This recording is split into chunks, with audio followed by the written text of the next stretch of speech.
Welcome back to Net Time, where after this lovely holiday break, the snow was starting to melt. There's talk of some more coming back, but we don't want to hear about that. We want to hear about basketball, so that's what we're going to talk about. No undefeated teams remain in the area. One of those was because of a result on Friday night. Stanton was #1 in Class C, 10-0 at Oakland-Craig. Oakland-Craig has Kennedy Benne, the sophomore standout guard, averaging over 22 points a game. She started the night 0 of 16 from the field. She put 14 points in the second half alone.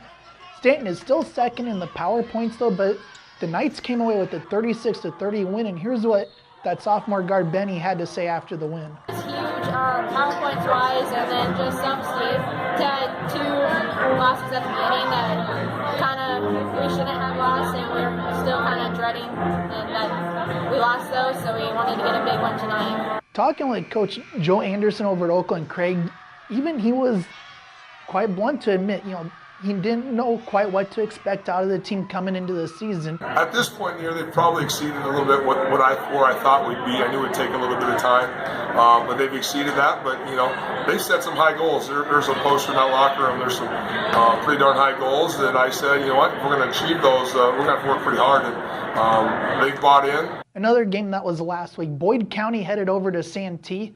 Yes, that's right, I said Santee. Santee had won 9 games total in a stretch of 4 years. They won 9 a year ago. They had Boyd County on the ropes. It was a 31-30 game late in the fourth quarter. Boyd County went off though, hit 3 straight three-pointers, ended up with a 47-34 win. Going back a little bit to the holiday tournaments, Ewing had won 6 games all of last year. They started this year 7-0 until the Clearwater Holiday Tournament finale. Chambers Wheeler Central started the tournament below 500, ended up with a 50-47 upset win over Ewing in the tournament championship. CWC is still just 6-5 on the season. Very dangerous type of team though, very young team too. Over in Wayne, the Blue Devils are already up to 10 wins this season. One of those was in the Great Northeast Nebraska Shootout. Beat Hartington Cedar Catholic 69-50. Came back though last week and ended up losing to Pierce, who is at 500 so far this season. Taking a look at just how things are breaking down at this point, Stanton is 11-1. Hartington Newcastle, a big surprise at 9-1. Their only loss is in overtime to Stanton in that holiday tournament championship. In Class C1, you've got Wayne, who's sitting there at 10-4. North Bend is 8-2. In Class D, this is where things get really interesting. Humphrey St. Francis 12-1. Ewing 10-1. Humphrey Lindsay Holy Family and Elgin Public Pope John, they're both sitting there at 10-2. North Central is 9-2. Then you've got 3 teams with 3 losses.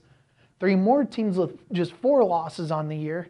And then you've got CWC sitting there at 6-5. It's going to be one of those years. Good luck to whoever's putting together those ratings. It's going to be an interesting job, I tell you what. I'm Nick Bench. Thank you for watching Net Time.